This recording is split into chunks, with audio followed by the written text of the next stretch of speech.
Guys welcome back to my channel. আজকে নিয়ে এসেছি তোমাদের সামনে একটা নতুন রেসিপি। দেখো এখানে আমার মা প্রথমেই নিয়ে নিয়েছে কতগুলো টমেটো। আর টমেটোর এই যে দেখতে পাচ্ছ এই যে মুখের দিকটা এরকমভাবে ছুরি দিয়ে কেটে নিয়েছে। এই টমেটোগুলো যেটা করা হবে সেটা হচ্ছে পোড়ানো হবে। হ্যাঁ, আমরা টমেটোটাকে সেদ্ধ করব না, আমরা টমেটোটাকে পোড়াবো। তবে এরকমভাবে আমরা প্যানের মধ্যে পোড়াবো। এবং এখানে কয়েকটা রসুন আছে আর 3 থেকে 4টে কাঁচা লঙ্কা আছে। সব কটাকেই আমরা একসাথে পুড়িয়ে নেব। বাট এটা কিন্তু একদম মানে স্টিম প্লাস পোড়ানো দুটোই হবে, কারণ টমেটোর মধ্যে যে জলীয় ভাবটা আছে সেই জলটা কিন্তু এখান থেকে বের হবে। আর একদম যদি তোমরা ওভেনে দিয়ে পোড়াও তাহলে কিন্তু সেই জলীয় ভাবটা থাকে না। দেখো এখানে আমাদের টমেটোগুলো কীরকমভাবে পুড়ে গেছে। এটা কিন্তু ঠিক ভাপাও বলা যায়, আবার ভাপা প্লাস পোড়ানোর যে একটা স্মোকি ফ্লেভার সেটাও কিন্তু এখানে পাওয়া যায়। মানে পুরোপুরি এটা পোড়ে না, হালকা পোড়ে আবার হালকা ভাপা হয়ে আসে। তারপর আমরা এটাকে টমেটোর খোসাটাকে ছাড়িয়ে নেব। আর এখানে নিয়ে নিচ্ছি কতগুলো কড়াইশুঁটিগুলোকে আমরা পেস্ট করে নেব। এখানে দেখো একটা মিক্সার গ্রাইন্ডারে দিয়ে কড়াইশুঁটিটাকে একটা স্মুথ পেস্ট রেডি করে নেব। আর এখানে দেখো সেই পোড়ানোটা আমাদের হয়ে গেছিলো, সেখান থেকে রসুন আর কাঁচা লঙ্কা যেটা দেওয়া ছিল সেই রসুন আর কাঁচা লঙ্কাটাকে কড়াইশুঁটির পেস্টের মধ্যে দিয়ে দেবো। এবং টমেটোর যে জলটা বেরিয়েছে, মানে টমেটোর যে পোড়ানোর ফলে যে জলটা বেরিয়েছে সেই জলটাকে সামান্য পরিমাণে দেবো, দিয়ে একটা স্মুথ পেস্ট রেডি করা হয়ে গেছে। দেখতে পাচ্ছ। এইবার কাজ হচ্ছে টানানোর। তার জন্য একটা বড় কড়াই নিয়ে আনা হয়েছে, তার মধ্যে দিয়ে দেওয়া হচ্ছে সর্ষের তেল। তারপরে এই যে পেস্টটা রেডি করা হয়েছে টমেটোর পেস্ট দিয়ে, মানে টমেটোর জলটা আর হচ্ছে কড়াইশুঁটি দিয়ে সেটাকে ভালো করে টানাতে হবে। তার মধ্যে আমি দিয়ে দেবো হচ্ছে আলু। এখানে আলুটাকেও পেস্ট করে নেওয়া হয়েছে, সেদ্ধ করে রাখা ছিল আলু, সেই আলুটাকে পেস্ট করে নিয়ে সেটার মধ্যে দিয়ে দেওয়া হয়েছে। তোমরা আশা করি এখানে অনেকেই বুঝতে পারছো, এটা কড়াইশুঁটির কচুরিতে তোমরা অনেকেই খেয়েছো, কিন্তু এরকমভাবে কড়াইশুঁটির কচুরি একবার তোমরা খেয়ে দেখো, এটা কিন্তু খুবই টেস্টি হয়। তারপর এটার মধ্যে দিয়ে দেবো 1 চামচ নুনটা দিয়ে ভালো করে এটাকে টানাতে হবে। আর যেহেতু দেখতে পাচ্ছ এখন কিন্তু কড়াইয়ের গায়েতে লেগে রয়েছে, সো এই জিনিসটা কিন্তু একদম থাকবে না। তারপর এখানে দিয়ে দিতে হবে হলুদ আর হচ্ছে পাওভাজি মশলা। এই পাওভাজি মশলাটা দিলে মশলাটার মধ্যে খুব সুন্দর গন্ধ বেরোয়, মানে স্টাফিংটা যেটা আমরা করব সেটার মধ্যে খুব সুন্দর একটা গন্ধ হবে। সো আমাদের এখানে দেখো এটা আমরা পুরোপুরি টানিয়ে নিচ্ছি, যে জলীয় ভাবটা থাকবে একটা একদমই মজে যাবে বা শুকিয়ে যাবে। তারপর আমরা চলে যাচ্ছি নেক্সট স্টেপে। তোমরা পুরো ভিডিওটাকে স্কিপ না করে দেখতে থাকো। তারপর দেখো এখানে যে টমেটোটা রাখা হয়েছিল সেটাকে আমরা স্মুথ পেস্ট আমরা রেডি করে নেব। এটা আমাদের হয়ে গেছে হোমমেড টমেটো সস। আর এখানে আমরা দিয়ে দিচ্ছি পরিমাণ মতো নুন, যাতে টমেটোর মধ্যে যে টক ভাবটা থাকে সেটা দিয়ে নুনটা দিয়ে ব্যালেন্স করা যাবে।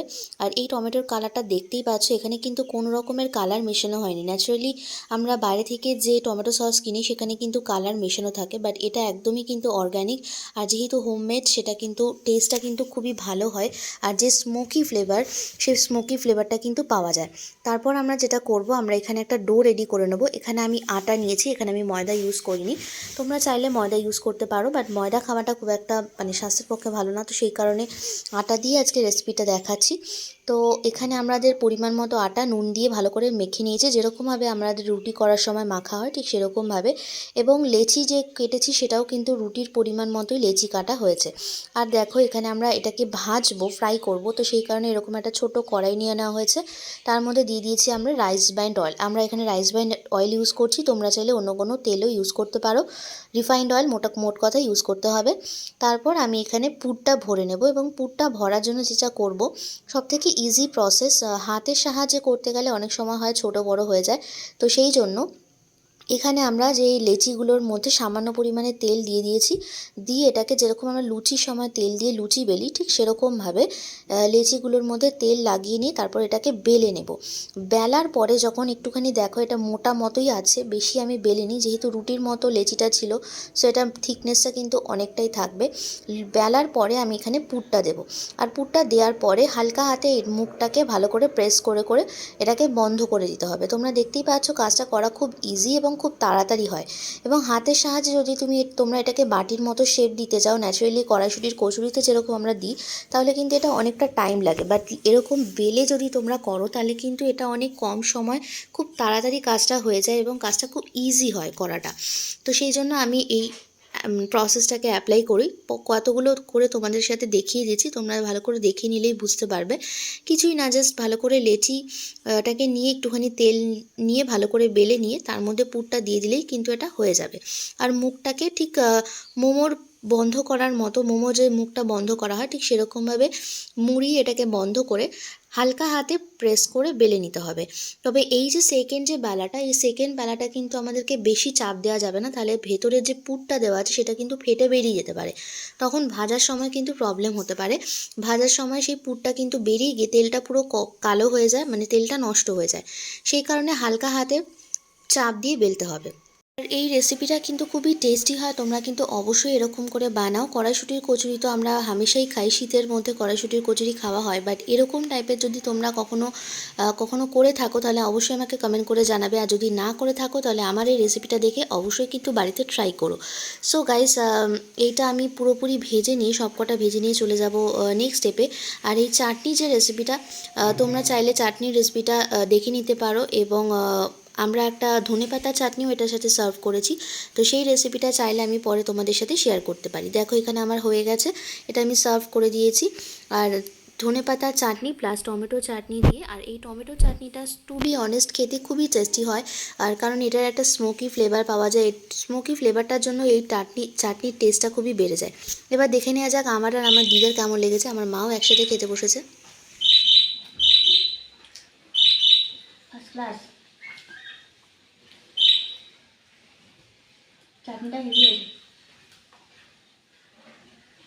পোড়া টমেটো পোড়া, রসুন পোড়া, কাঁচা লঙ্কা পোড়া, পুড়িয়ে এরকম পুড়িয়ে টমেটো চাটনি করলে আর কোনো কিছু লাগে না। মায়ের কেমন লাগছে ভালো লেগেছে, টমেটো চাটনিটা? ভালো লেগেছে। কোথায় তোমার টমেটো চাটনি দেখতে পাচ্ছি না তো। এই তো। ও, খাও। দেখেছো আমাদের পাখি দুটো? দেখা যাচ্ছে না, কি চিৎকার করে। আমিও নিয়ে বসেছি, আমিও খাবো এখন। কোথায় গেল চিনি? এই চিনি, সাদাটার নাম চিনি আর হলুদটার নাম বাতাসা, দেখেছো?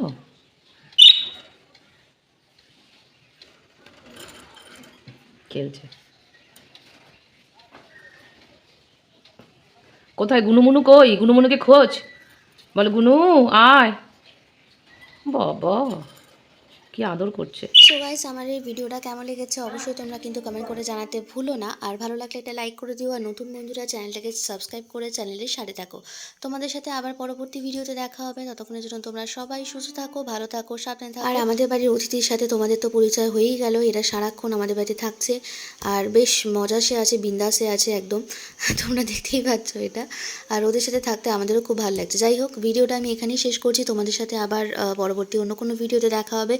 ততক্ষণের জন্য তোমরা সবাই সুস্থ থাকো, ভালো থাকো, সাবধানে থাকো। শেষ করছি এখানেই, দেখা হচ্ছে খুব তাড়াতাড়ি। টাটা।